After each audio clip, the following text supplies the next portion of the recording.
चन्द्रप्रभं चन्द्रमरीचिगौरं चन्द्रं द्वितीयं जगतेव कान्तं वन्दे विवन्दं महतामृषेन्द्रं जिनं जितस्वान्तकषायवन्द्यं जिनं जितस्वान्तकषायवन्द्यम् हे शोभनं रतवेदानसुकर्म ज्ञातॄन् स्वामी भवान् विधिवेदानप्रमाणज्ञानी भक्ता सदा सुकरपन्तनिदर्शनेऽपि नित्यं नमस्सु विधिसागर पादपद्मै नित्यं नमस्सु विधि सागर पाद पद्मे। बोले 1008 चंदा प्रभु भगवान की। परम पूज्य आचार्य श्री आदि सागर जी महाराज की। परम पूज्य आचार्य श्री महावीर कीर्ति जी महाराज की। परम पूज्य आचार्य श्री सन्मति सागर जी महाराज की। परम पूज्य आचार्य श्री सुविधि सागर जी महाराज की। अहिंसा में विश्व धर्म की। भावी शुद्ध परमात्माओं, आचार्य विमल सागर जी महाराज जिनकी संलेखना 29 दिसंबर 1994 में सम्मेद शिखर में हुई। बंधुओं, आचार्य विमल सागर जी महाराज जिनको नाम के आगे वात्सल्य रत्नाकर लगाया जाता है, जैसी उपाधि उन्हें दी गई उसी के अनुसार उनका चरित्र भी था। उनके अंदर वात्सल्य इतना कूट कूट कर भरा हुआ था कि ऐसा वात्सल्य अन्य किसी व्यक्ति में या अन्य किसी व्यक्तित्व में इतना नज़र नहीं आता। वात्सल्य तो सभी में होता है, लेकिन उनके अंदर वात्सल्य का एक ऐसा समझे कि मतलब समुद्र ही भरा हुआ था। उनके विषय में एक संस्मरण सुना था। आचार्य सन्मति सागर जी महाराज, हमारे गुरुदेव आचार्य सुविधि सागर जी महाराज और उनके जो भक्त हैं वो भी जब हमारे पास में आते हैं करते तो उनके विषय में सुनाते ही रहते हैं। एक संस्मरण सुनाया था कि एक छुल्लक जी शिखर जी में आए। उस समय आचार्य श्री शिखर जी में ही विराजमान थे। तो किसी ने भक्त ने आकर के बोले महाराज एक छुल्लक जी क्षेत्र पर अभी पधार रहे हैं। तो आचार्य श्री ने कहा, बोले अरे छुल्लक जी आ रहे हैं क्या? और उन्होंने जैसे ये बोला और पीछे कमंडल उठाया और उनको लेने के लिए चल दिए। बंधुओं, वो आचार्य पद पे स्थित थे और आचार्य पद पर स्थित होने वाला एक आचार्य, उसके अंदर वात्सल्य देखो तो एक क्षुल्लक पद के धारी एक क्षुल्लक को भी लेने के लिए संग को लेकर के चल दिए। कितना वात्सल्य! यहाँ आचार्य को लेने के लिए जाते हैं, आचार्य मुनि को लेने के लिए जाते हैं। एक क्षुल्लक तो सबसे छोटा होता है, उसको भी लेने के लिए चल दिए। उनके लिए न तो कोई छोटा न कोई बड़ा, वो छोटा बच्चा भी होता था तो भी आप करके शब्द बोलते थे, कभी तू शब्द नहीं लगाया। इतना वात्सल्य उनके अंदर था। बंधुओं, आचार्य श्री विमल सागर जी महाराज जिनके विषय में उनके गुण तो बहुत हैं, जिन गुणों का वर्णन करें तो पूरी जिंदगी हो सकती है, जिंदगी पूरी हो जाए, लेकिन गुणों का वर्णन नहीं कर पाते। लेकिन उनके अंदर इतने गुण हैं जिन गुणों को क्या आप सभी भी उनके भक्त हैं, आप सभी भी जानते हैं, क्योंकि आप लोगों ने दर्शन भी किए होंगे। मेरा दुर्भाग्य है कि मैं उनके दर्शन नहीं कर पाई। हमारे गुरुदेव ने हमें ज़रूर कहा था दीक्षा के पहले, बेटा आप शिखर जी जाइए और उनका आशीर्वाद लेकर के आइए। लेकिन हमारे मन की भावना कुछ और थी, इस कारण से हम नहीं जा पाए और उनके दर्शन नहीं हो पाए। 93 में हमारी दीक्षा हुई और 94 में आचार्य श्री विमल सागर जी महाराज की संलेखना हुई। उस समय हम जयपुर के आसपास में थे। 1 वर्ष हो चुका था लेकिन हमें दर्शन नहीं हुए। हमने शिखर जी की यात्रा तो की लेकिन बहुत लंबे समय के बाद किया। तो आचार्य श्री विमल सागर जी महाराज जैसा नाम, उनका नाम विमल, जिसमें 3 शब्द हैं वि, म और ल। ये 3 शब्द से विमल बना और इन 3 शब्दों को उन्होंने अपनी साधना में पूर्णतया सार्थक किया। वि का अर्थ उन्होंने विजय को प्राप्त किया। विजय युद्ध वगैरह में नहीं, अपनी आत्म साधना करके उन्होंने विजय प्राप्त किया। कर्मों की उन्होंने इस प्रकार से संघर्ष किया कि उन कर्मों को भी हारना पड़ा और उन्होंने उन कर्मों पर विजय प्राप्त किया। इतनी कठिन तपस्या, इतनी कठिन साधना की। दूसरा नाम है वि म ल। म से मंगलमय, यानी सभी को आचार्य श्री विमल सागर जी महाराज का हाथ जिस व्यक्ति के ऊपर पड़ गया उसका मंगल ही मंगल होता था। एक व्यक्ति ने हमको बताया कि आचार्य श्री निमित्त ज्ञानी थे। वो कहीं भी बैठे हों, व्यक्ति कहीं भी हो, उनको जानकारी मिल जाती थी। एक व्यक्ति ने बताया कि उसने कहीं कुछ अपनी प्रॉपर्टी खरीदने की स्थिति में थे और इधर से आचार्य श्री के समाचार दूसरे व्यक्ति के द्वारा मिल गए। बोले कि जहाँ आपने सौदा किया है वो सौदा नहीं करना, घाटे में जाओगे, आपको तकलीफ होगी। व्यक्ति ने तुरंत कैंसिल किया। एक जगह मूर्तियाँ चोरी हुई। व्यक्ति तो अभी उनके पास पहुँचे ही नहीं हैं, उनके पास जाने की तैयारी कर रहे हैं, अभी अपने गांव में ही हैं, इधर गाड़ी में बैठना है। और उधर से आचार्य श्री के समाचार आए, बोले कि आप इधर आओ मत, आपको 2-4 घंटे के अंदर आपकी प्रतिमाएं आपको मिल जाएगी। बताइए कितना बड़ा निमित्त ज्ञान, कहाँ बैठे हैं और कहाँ समाचार पहुँच रहे। एक व्यक्ति का बच्चा चोरी हो गया। उन्होंने सोचा, बोले कि देखते हैं, इधर उधर 2-4 दिन उन्होंने इस तरह से निकाल दिए। वे आचार्य श्री के चरणों में पहुँच गए। पहुँचने के बाद वो सोचे कि हम आचार्य श्री से पूछेंगे। वो बाहर ही खड़े थे। आचार्य श्री ने उस व्यक्ति को जानते भी नहीं थे, जो व्यक्ति उनके पास गया था। वो व्यक्ति को आचार्य श्री ने नाम लेकर के पुकारा, कमरे के बाहर थे, बुलाया कि बोले कि उस व्यक्ति को अंदर बुला के लाओ। वो व्यक्ति कहे कि बोले कि मैं तो महाराज जी के पहली बार दर्शन कर रहा हूँ, कभी दर्शन नहीं किए, आचार्य श्री मेरा नाम कैसे जानते, मैंने तो यहाँ आकर के अभी तक किसी से कोई बात भी नहीं की, आचार्य श्री ने मेरे को कैसे अंदर बुला लिया।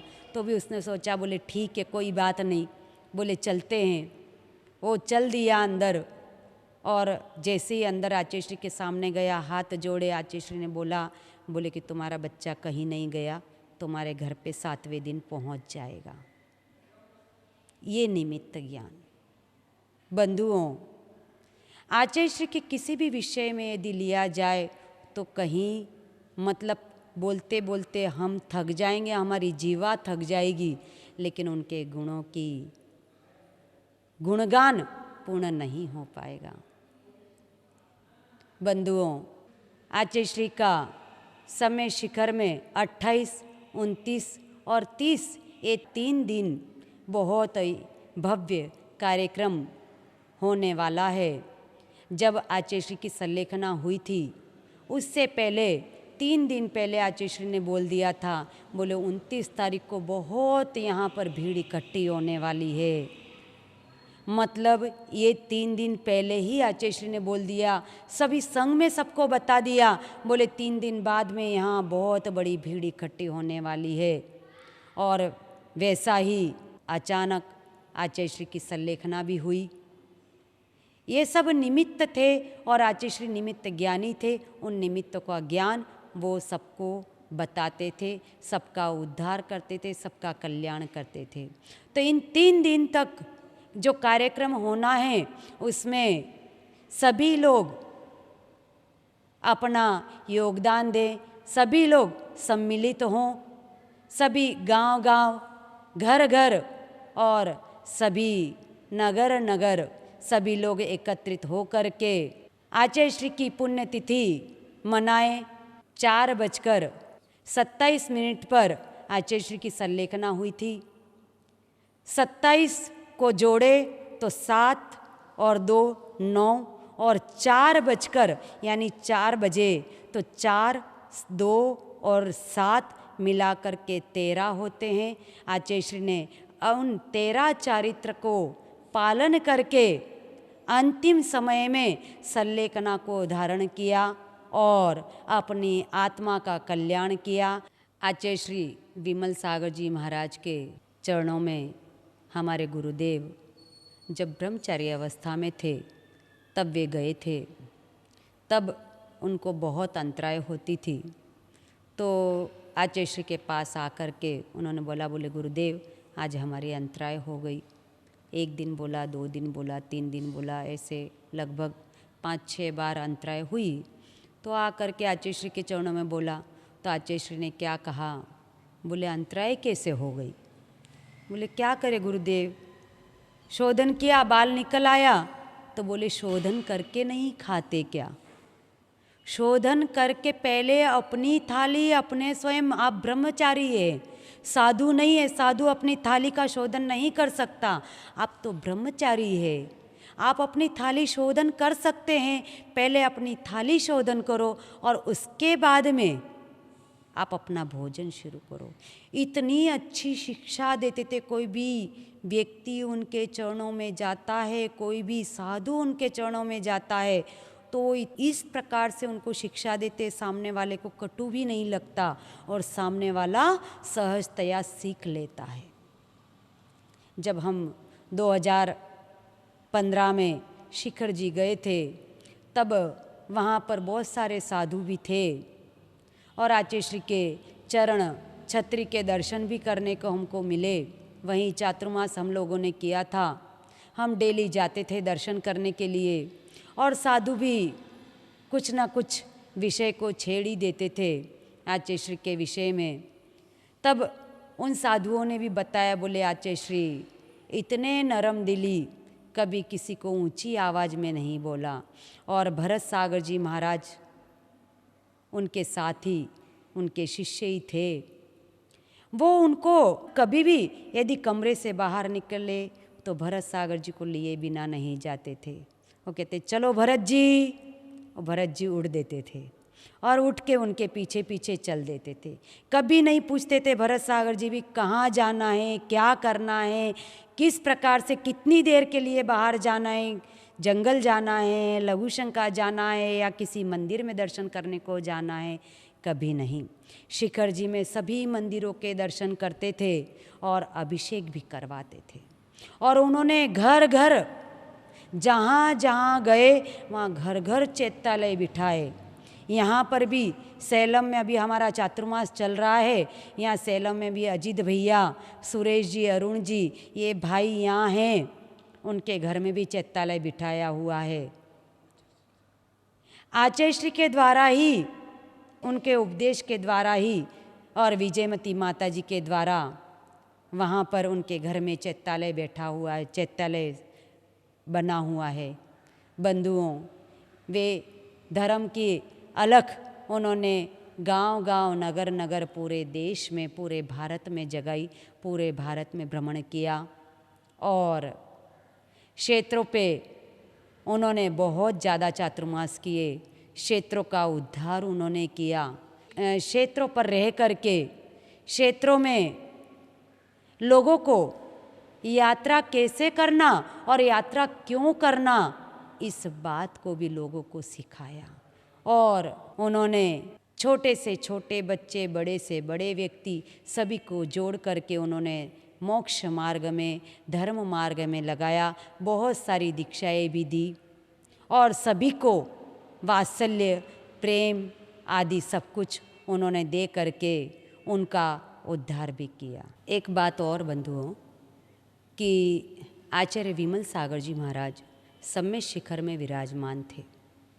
उस समय एक भक्त उनके चेन्नई के ज्ञानजी झांझरी उनके चरणों में आया जाया करते थे, उनकी सेवा में रत रहते थे। एक दिन ऐसे ही आचार्य श्री के चरणों में बैठे थे, वहाँ से उठे, शास्त्रों की अलमारी की ओर पहुँचे और अलमारी खोल करके उसमें से शास्त्र स्वाध्याय के लिए एक ग्रंथ निकाला। उसमें से उस ग्रंथ जो निकाला वो कौन सा ग्रंथ था? मूलाचार। वो कौन थे? श्रावक। और मूलाचार ग्रंथ साधुओं का। उन्होंने जैसे ही निकाला कि बोले कि मैं इसको पढ़ूं, आचार्य विमल सागर जी महाराज ने देखा कि बोले कि ये मूलाचार ग्रंथ इन्होंने उठाया। उन्होंने कहा बोले ये ग्रंथ वापस जहाँ से निकाला वहीं रख दो। बोले क्यों गुरुदेव, मैं इसका स्वाध्याय नहीं कर सकता क्या? आचार्य श्री ने क्या जवाब दिया? बोले ये साधुओं का ग्रंथ है भैया, ये श्रावकों का नहीं है। इस ग्रंथ का अध्ययन मात्र साधु ही कर सकते हैं, श्रावक नहीं कर सकते।